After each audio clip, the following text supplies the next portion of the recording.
Hello, I'm Emily, the producer and host for the Prospects podcast Future You. I've personally been podcasting since around 2017 and I'm here today to give you the top 5 tips for starting a podcast. Tip number 1, know what you want to do. I know it sounds really obvious, but really have a think about what you want to do, what you want to get across, how you want to get it across. Do you want to be a solo person with a script? Do you want to be interviewing guests? Do you want to have a co-host?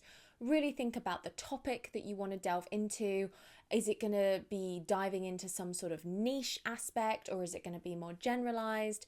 Just really try and hone in on what you want to be getting across in this podcast. Number 2, pick a length and be consistent. So some podcasts are 10 minutes long, some are 2 hours long, and there is no right or wrong answer as to how long a podcast episode should be. Really, it's whatever's right for you. And if you want your episodes to be 20 minutes, try and make sure that every episode is 20 minutes. There's nothing stopping you if you have a particularly juicy episode for it going over that. Generally try and be consistent so your audience know what to expect and it makes them come back for more.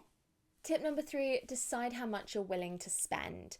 So when you're first starting out, you don't really want to be investing loads and loads of money just in case it's something that you find that you can't actually fit the time in for, or you're not enjoying as much as you thought you would, or you can't quite commit to it in a way that you thought you might.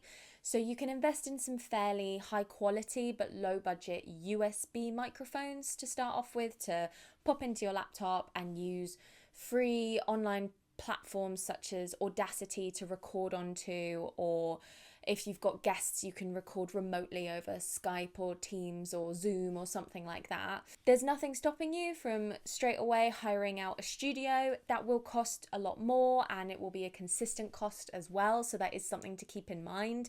But it means that all of your equipment tends to be there for you.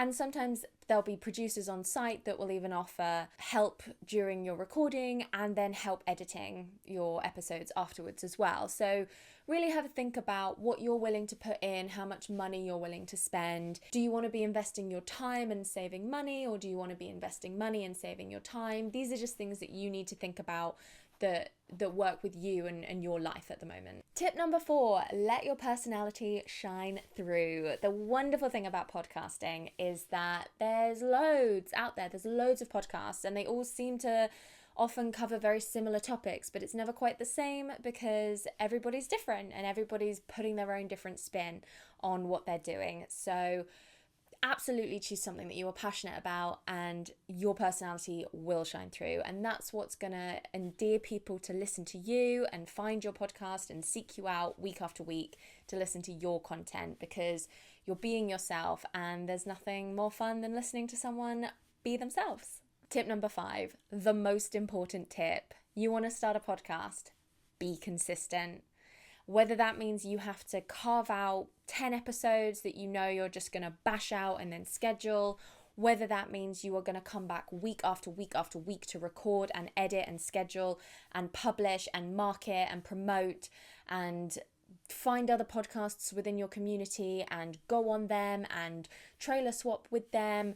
But whatever you decide to do, however long you want to do this for, you need to be consistent. If you set yourself a goal of you're going to hit 10 episodes, you've got to hit 10 episodes. You've got to bring them out when you've said you'll bring them out, whether that's every week, every 2 weeks, every month, or you could bring out an episode a year if you wanted to, but be consistent with that deadline that you've set yourself. Because so statistically, so many podcasts drop off, so many people give up, because it's a lot of work. It is.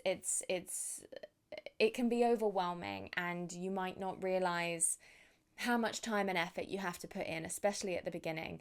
But if you can be consistent and show up for yourself every time, you're bound to flourish. For more tips on how to start a podcast, head to prospects.ac.uk, where we've got a whole article laying out loads more information for you to look at. Make sure to check out Future You, Achieve Your Career Goals, the podcast powered by Prospects, where we dive into postgraduate courses, have a look at job roles, and answer all of your burning career questions.